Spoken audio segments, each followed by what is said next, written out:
Pero sa kadami-dami ng taong kakilala kong sa dugo ng gagaling ang ikinabubuhay, patuloy silang yumayaman.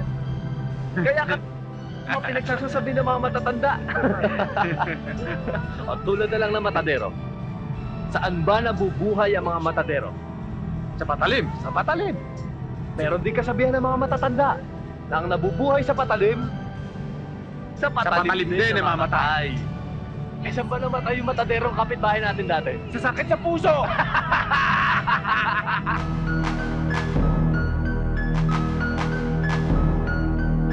Siya ba ang pumatay kay Senador Cepeda?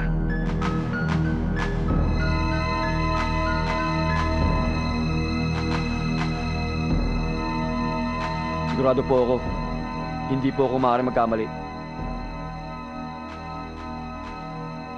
Hindi siya ang pumatay kay Senator Cepeda.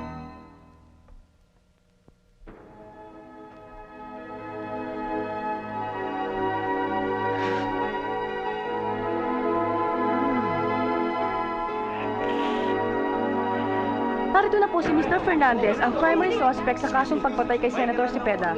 Mr. Fernandez, anong masasabi niyo ngayon na na-dismiss na ang kaso laban sa inyo? May mga tao po bang galit sa inyo na gusto kayong i-frame up o sa palagay niyo ba kahit sino pwedeng damputin para matapos ang kasong to?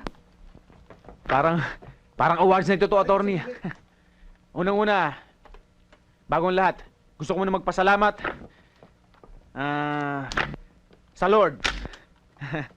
Pangalawa, sa aking magaling na abogado. Kaya Attorney Martin Olivar. Maraming salamat, sir. At syempre sa lahat ng press na nagtiwala sa akin. Na nagkaroon ng simpatiya at naging pareha sa akin. Maraming salamat po sa inyo. At syempre sa judge, kay Judge Ramon Santiago. Maraming salamat po sa inyo. At pwede mo mate? Ha? Okay, tama na yun. Pwede ho. Wala, hindi ko pwede. Sige. Salamat. Dali lang. Thank you. Birthday niya kasi, attorney. Alam mo, pamisa-misan, dapat ginagawa natin to eh. Uminom, magpakalaseng. Eh, total may sineselebrate tayo eh. Tapos na ang kaso mo, Rafael. Malinis ka na ulit. Pwede ka na ulit pumatay ng tao. Ulis trabaho ko na yun, Martin. Sa laki ng utang na loob ko sa'yo, kahit buhay ko, ibibigay ko sa'yo. Utang ng katawan, kaluluwa pang babayad. Alam mo, magkababata tayo eh. Higit pa sa magkapatid ang turingan nating dalawa. Eh nga lang, magkaibang landas ang pinuntahan natin. Ikaw, naging kriminal. Ako, tagapagtanggol ng mga kriminal.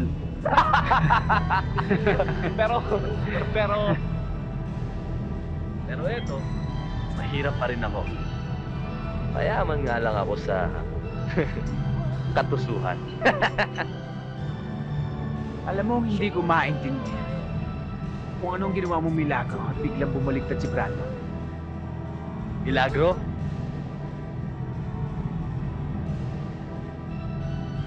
Eto. Daig pa ng pinukpok na ulo ng ahas ang kaluluwa ni si Peda pag nakita ng media yan.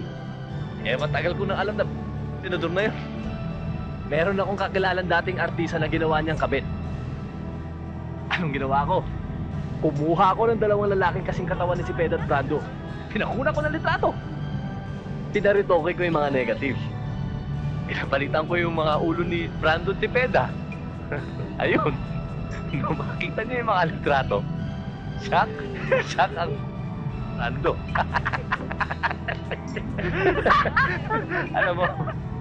Alam mo, blackmail lang yan eh. Blackmail lang ang katapat ng mga sasabihin niya sa korte, Rafael. Yun lang ang katapat niya. May pagkasalamanggero ka talaga, Martin. Pero alam, mas marami pa rin ang kwarta mo kaysa sa akin. Oo nga pala, Rafael. Anong gagawin mo ngayon magre-retiro ka na?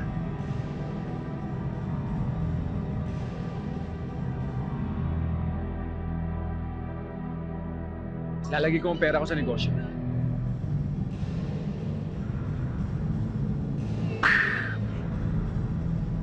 Alam mo, may kasabihan ng mga matatanda. Pag galing daw sa dugo ang pera, magiging madugo din daw ang buhay. Pero sa kadami-dami ng taong kakilala kong sa dugo ng gagaling ang ikinabubuhay, patuloy silang yumayaman. Kaya mga pinagsasasabi ng mga matatanda. O tulad na lang ng matadero. Saan ba nabubuhay ang mga matadero? Sa patalim. Sa patalim. Meron din kasabihan ng mga matatanda na ang nabubuhay sa patalim din namamatay. Eh, saan ba namatay yung mataderong kapitbahay natin dati? Sa sakit sa puso!